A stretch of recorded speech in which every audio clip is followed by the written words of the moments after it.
Welcome to your Farm and Home Show. My name is Joanna Coles, and this morning we're visiting with Kristin Hildabrand, Warren County Extension Agent for Horticulture. Now, Kristin, today we're going to talk about these beautiful blooms that we've seen all month long. What are those? Right now we're seeing two really magnificent blooms. We're seeing white blooms from our downy serviceberry or serviceberry, and we're also seeing a lot of red buds right now. And so they're both native to Kentucky, and so with those native plants, they do better here in Kentucky because they're acclimated to our climate and our soil types. And so a lot of times people want to have natives for that reason. They're easier to care for. And then the other reason that they may find with both of these is that they provide a lot of wildlife to a lot of our butterflies and other native wildlife too. So those are two great things that they provide, because we actually have them planted here at the Extension office, and they have provided a lot of seasonal color right now, and they're going to do so in the other seasons too. But the first one that really comes true first is the downy serviceberry. And when you first hear serviceberry, a lot of times, like back in the day, they had these during funeral services. Whenever they would first come out in the spring, a lot of times it would signal to them that they could actually do funeral services. So that was kind of some of the indicators back in the day. But it is actually from the rose family, and so it has a really nice bloom. It's white, has actually have 5 petals, and then it's very attractive for this time of year. A lot of bees and pollinators will flock to it because it's one of the earlier blooming ones that we have.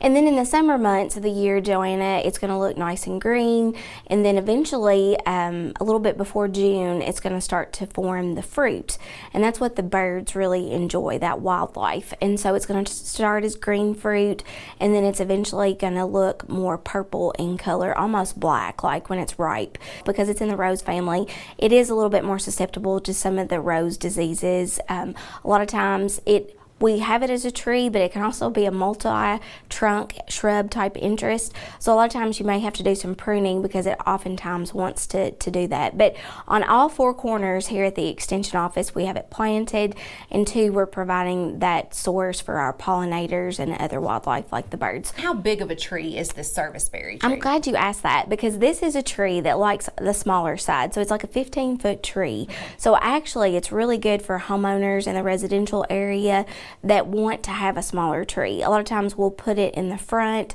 so that way it, to the public view, it looks really good, and again, it blooms pretty early. Generally, after the serviceberry it blooms really fast and it matures really quickly. Then generally we start to see the Cercis canadensis, which is our redbud. It's gonna start to really take on, and I think when you got to look a little closer at the tree itself, the blooms are really spectacular. They're supposed to be more of like a pea size flower, and so a lot of times they can be rose pink to purple. It really just depends on your cultivar that you have.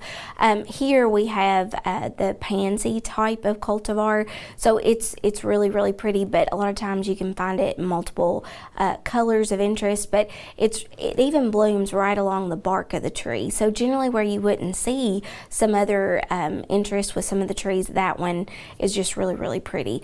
What I also like about the canadensis or the redbud is that it has the heart-shaped leaf to it. So I love that part about it. It's really pretty. That cordate leaf shape is super pretty, and so it's just very attractive all throughout the year. Is it easy to care for?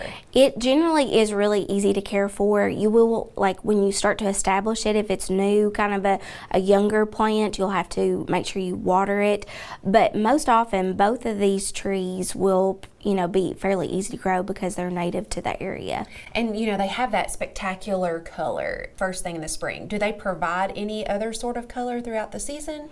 Generally not. I mean, the redbud, I will say, I forgot to mention with the serviceberry, it does have some fall color generally, depending on your cultivar there.